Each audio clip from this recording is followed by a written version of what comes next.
At the beginning of the movie, a paperboy rides his bicycle, making deliveries through the strange little town of Raven's End. In that day's newspaper, there is a mention of a tooth fairy. At his last stop, he sees newspapers piling up outside a spooky house. One headlined "Riot in Kirkstale Asylum." Curious, he rings the doorbell and peers through the mail slot, trying to snap a picture with his camera. Suddenly, he's startled by an old man staring back, and in panic, he fumbles to free his camera stuck by its strap. At that moment, the door opens, revealing the town's mortician, Montgomery Dark, who greets him politely. Overwhelmed with fear, the boy bolts, leaving his camera behind. Comment. Subscribe to Recapss Horror. Sometime later, the mortician is seen running a young boy's funeral. As it ends, he notices a book out of place. When he fixes it, a reflection appears in the mirror. As he leaves to check, the book moves again. He then spots a young woman trying to open the boy's coffin. He stops her, warning she wouldn't like what she'd see. She introduces herself as Sam, saying she's there for a job after seeing a help wanted sign outside. Montgomery asks if she has any mortuary experience. She admits she doesn't, but claims she's a fast learner. Sam notices a huge collection of books, and he explains they contain his clients' stories, how and why they died. Curious, Sam asks for a real haunting story. Montgomery hesitates, but she insists, so he begins one from the 1950s. A woman named Emma is at a party. She enters a washroom, and upon turning on the light, feels something slimy on her fingers. She pulls out a dustbin, sits on the toilet seat, and takes money from wallets she had stolen, discarding the empty wallets in the bin. She glances at a pocket watch, likely stolen, and hides it inside her bra. As she prepares to leave, she hears a thudding noise from behind the mirror cabinet. Curious, she attempts to open it, but it won't budge. Using a nail file, she manages to pry it open, cutting her hand in the process. But the mirror cabinet slams shut again. Determined, she tries once more, and when she finally opens it, she is horrified to see a tentacled monster inside. She instantly closes the door, but the monster begins trying to push it open, while Emma struggles to keep it shut. After a while, everything falls silent. Emma screams for help while holding the door down, but no one hears her. Thinking the danger is over, she tries to quietly leave, but the pocket watch in her bra falls out. Terrified, she turns as the mirror cabinet creaks open and the tentacled monster emerges. She tries to run, but the tentacles grab her, pulls her to the cabinet, crush her spine, and drag her inside, after which the monster flips the light switch. Sam comments that the story isn't bad, but she expected something more substantial. Montgomery assures her he has many more stories, and that the first was just a warm-up. He then asks her to sign a document to make her employment official. As he leads Sam to the foyer, she notices a picture on the wall. He explains it shows past morticians. When they reach the viewing parlor, Sam asks about the boy's story, but Montgomery refuses, saying some tales are too unsettling even for him to recount. Sam then asks for a different, better story. Montgomery reminds her of the phrase, "better safe than sorry," and then starts the story, which is set at a university in the 1960s. A man named Jake promotes women's empowerment to first-year female students, claiming the patriarchy is falling and a new era of equality and sexual freedom has arrived. He says both men and women can sleep with whomever they want, as long as they use protection. After distributing condoms, he invites the women to a party. Privately, he reveals to his friends Todd and Connor that this is just a ploy to get women into his bed. Later, Connor spots a freshman girl, Sandra, walking to class and offers her a condom. Jake interrupts and sends Connor away under some pretext. Sandra notices Jake doesn't look like a freshman, and he admits he isn't. He's working at a Stay Safe booth. He invites her to his party, and she hesitantly agrees that she might join. As she walks to class, she passes a billboard displaying photos of missing male students. Later that night, Jake is thrilled to see Sandra arrive at the party. Wasting no time, he takes her to his room.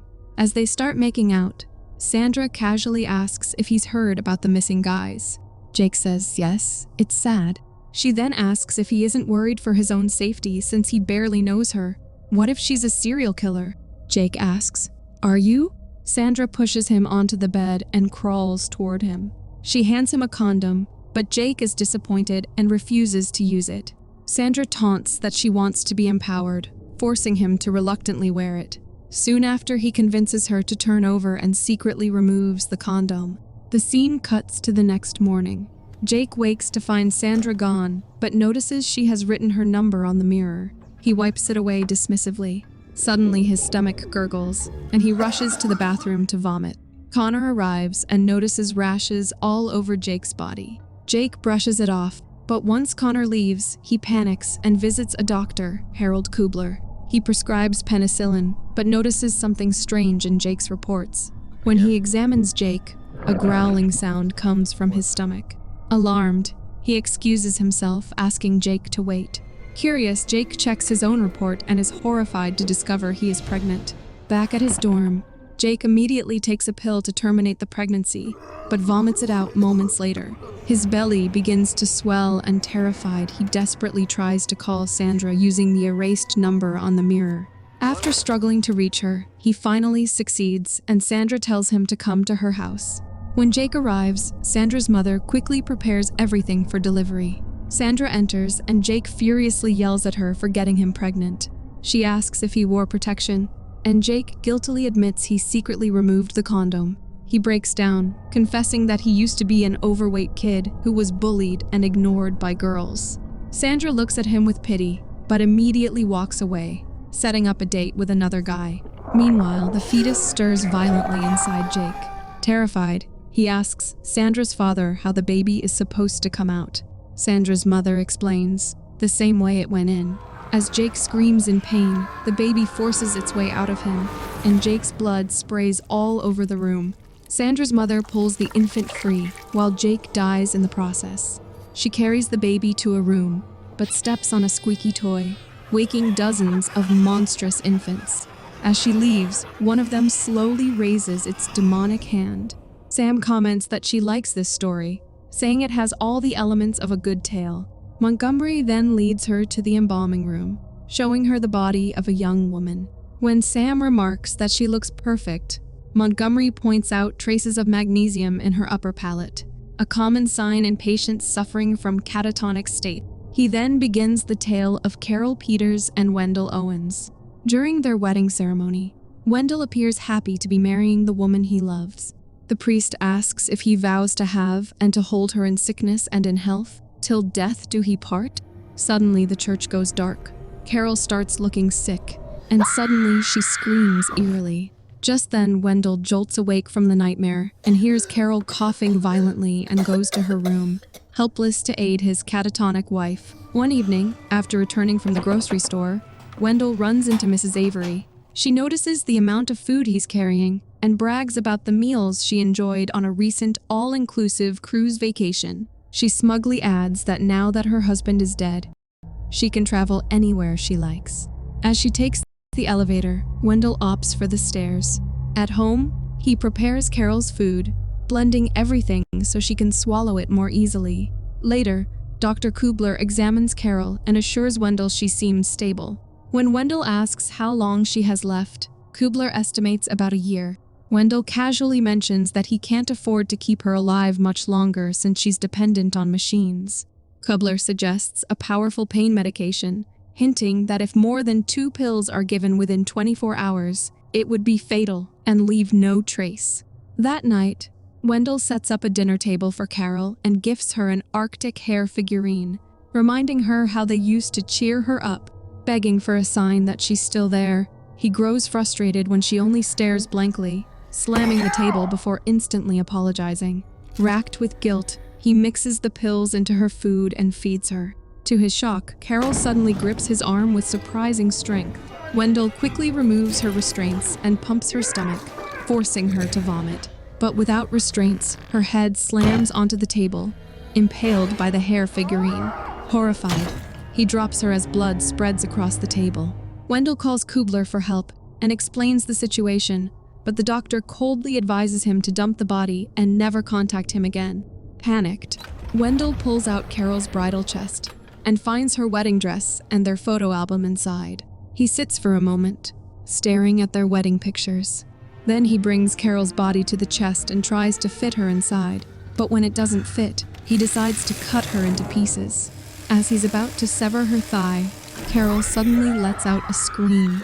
Startled, Wendell hurriedly pulls the figurine from her forehead, and she falls silent again. Gathering himself, he finally cuts off her legs and manages to squeeze her body into the chest. Dragging the chest into the elevator, a neighbor of his arrives, who asks him to hold the door. Wendell quickly forces it shut, crushing the man's hand in the process. The elevator descends, but stalls mid-ride. As Wendell struggles to pry the doors open, Mrs. Avery hears him and offers to call the police. Panicked, he insists it's unnecessary, but she ignores him. Suddenly, the doors slam shut again, and Wendell notices blood leaking from the chest. In a frenzy, he tries to wipe it away and climbs toward the hatch, but slips. Furious, he rips off his wedding ring and throws it aside. Just then, he hears Carol moaning as the chest unlocks itself. He cautiously approaches, only for the elevator to plummet. Terrified, he peers out the small window and sees a vision of himself and Carol living happily together. But the illusion shatters when Carol's decaying corpse flows out, slips the ring back on his finger, and forces him into a grotesque kiss. When the police finally pry open the elevator, they find Wendell sitting on the floor, endlessly reciting his vows, in sickness and in health, till death do us part. Sam says she hated the story, arguing that Wendell did the right thing yet was still punished. Montgomery reveals that Wendell eventually lost his mind and was sent to Kirksdale Mental Asylum.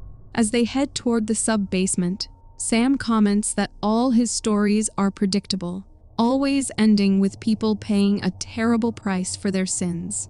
Montgomery agrees, reminding her that no evil deed goes unpunished.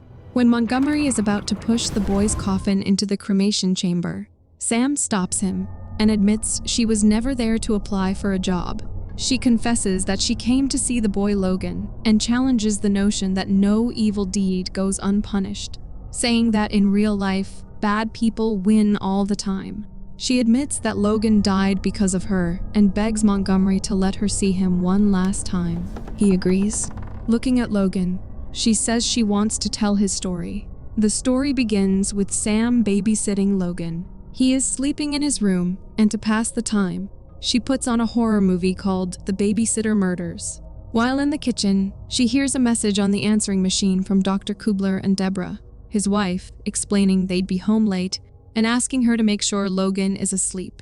After checking on him, Sam turns on the radio and begins preparing a meal for herself. Meanwhile, a news report interrupts the movie, announcing a riot at Kirksdale Mental Asylum, home to some of the most dangerous criminals. The police urge everyone to lock their doors, warning that some inmates may have escaped. Soon after, Sam steps outside to take out the trash, but fails to notice the broken window near the door. When she returns, she is startled to find a man with a head wound sitting in the living room. You're still watching? Good. Like, comment, and subscribe to Recapss Horror. Panicked, she quietly rushes to the kitchen and grabs a knife. Just then, the man suddenly appears right behind her, startling her. The man seems disoriented, so Sam tries to help him by cleaning his wound. Just then, the phone starts ringing.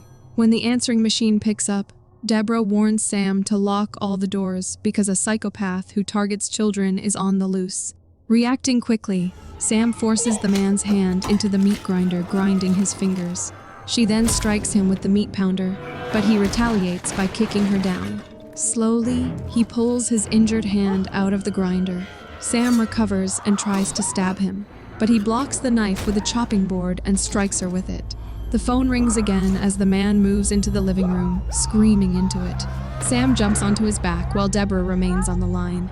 As she struggles to choke him, she bites his ear, chopping it off. He slams her onto a glass table and heads toward Logan's room, but the boy isn't there. Sam regains consciousness and, hearing the man shouting, rushes to Logan's room, grabbing a fire poker. The man yells for the boy, but suddenly the lights go out. Sam attacks, but he escapes and strikes her, slamming her to the floor and landing several punches. When the lights return, Sam is seen crawling to escape. Meanwhile, the Kublers arrive, but they can't get inside because of the door chain lock. The man begins strangling Sam, asking about Logan, but stops when she tells him he's not a killer. As he rises, claiming it's over, Sam pushes him down the stairs and he collapses. When he regains consciousness, she drops a TV on his head, brutally thrashing him and finally ending his life. The Kublers enter from the back and are horrified to see the dead body.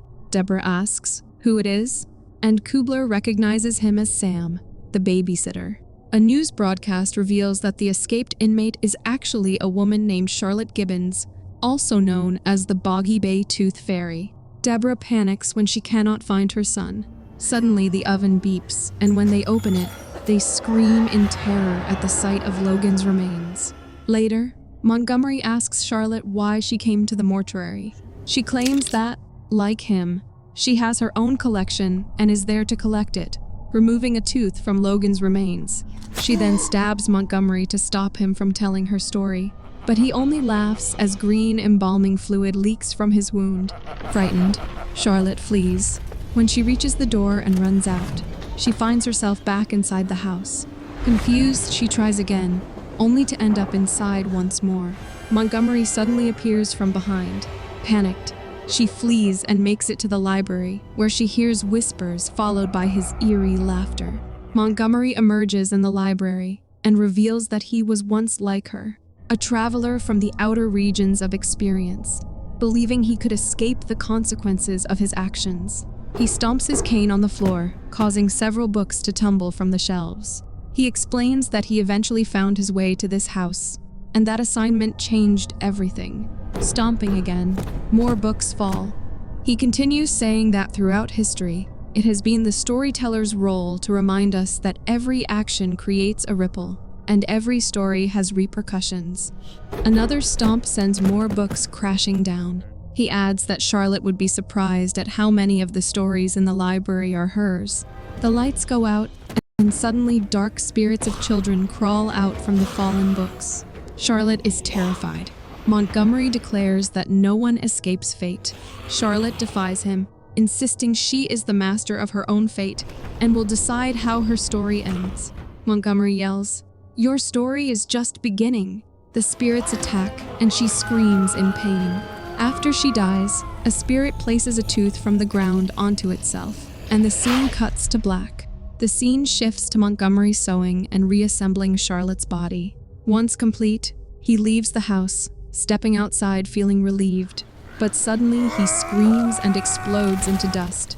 Inside the house, Charlotte comes back to life. She screams in horror as she sees her patched-up face. The help wanted board falls, revealing that Charlotte is now the new Mortician. She tells a story to the paperboy. When he says he should leave, she replies that she was just about to make dinner. The door slams shut. She laughs and the movie ends.